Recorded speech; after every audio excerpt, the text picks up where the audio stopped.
নমস্কার, আমি প্রিয়াঙ্কা। রান্নাঘরের গল্পে আপনাদেরকে স্বাগত জানাই। আজকে আমি আপনাদের জন্য একটা কুইক ফাস্ট সম্পূর্ণ নিরামিষ রেসিপি নিয়ে এসেছি। চলুন তো দেখে নিই আমি আপনাদেরকে কি নিরামিষ রেসিপি দেখাবো। কড়াইতে আমি সর্ষের তেল দিয়েছি বেশ খানিকটা। এবার তাতে আমি দিলাম প্রথমে সর্ষে ফোড়ন আর দেবো কাঁচা লঙ্কা ফাটিয়ে। আমি আপনাদেরকে একটা ঝিঙের রেসিপি দেখাতে চলেছি।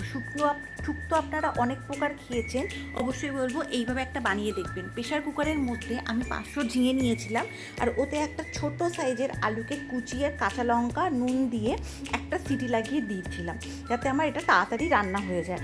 এবার দেখুন ঝিঙে থেকে যথারীতি জল ছেড়েছে। আমি এটাকে প্রথমে ঢাকা দিয়ে দিচ্ছি, দিয়ে জলটা আমার মরে গেলে তারপরে আমি আপনাদেরকে তুলে দেখাচ্ছি। দেখুন জলটা আমার পুরো টোপ করে গেছে। এবারে ওর মধ্যে আমি হলুদ অ্যাড করে দিলাম প্রথমে। নুন আমার দিতে লাগবে না, কেন আমি নুনটা রান্নাতে দিয়েই রেখেছিলাম। এবার এতে আমি বেশ খানিকটা আদাকে থেতো করে রেখেছিলাম, সেটা দিয়ে দিচ্ছি। সেটা দিয়ে আমি এটাকে ভালোভাবে মেশাবো। মিশিয়ে যতক্ষণ না ঝিঙের একটা পেস্টিং তৈরি হয়ে যাচ্ছে ততক্ষণ আমি এটাকে ভালোভাবে কুকড করব। এতে কিন্তু আর কোনো মশলাই লাগে না, এটা খেতে কিন্তু খুব টেস্টি হয়। আমি আবার এটাকে একটু ঢাকনা দিয়ে দিচ্ছি, আর ঝিঙের জলটা আর একটু সোপ করে যাক।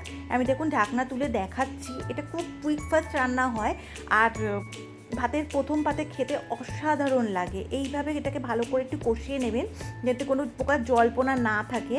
দেখুন আমার কিন্তু রেডি হয়ে গেছে ঝিঙে শুক্তো। তো ঝিঙে শুক্তো রেসিপিটা কেমন লাগলো আপনাদেরকে? এই ঝিঙে শুক্তো রেসিপিটা আপনারা তো অনেক শুক্তো খেয়েছেন, এইভাবে একটা ঝিঙে দিয়ে শুক্তো বানিয়ে খেয়ে আমাকে কমেন্ট বক্সে অবশ্যই জানাবেন। থ্যাংক ইউ ফর ওয়াচিং রান্নাঘরের গল্প। আমার ফেসবুক আর ইউটিউব পেজটাকে সাবস্ক্রাইব করবেন নিত্য নতুন রেসিপি পাওয়ার জন্য।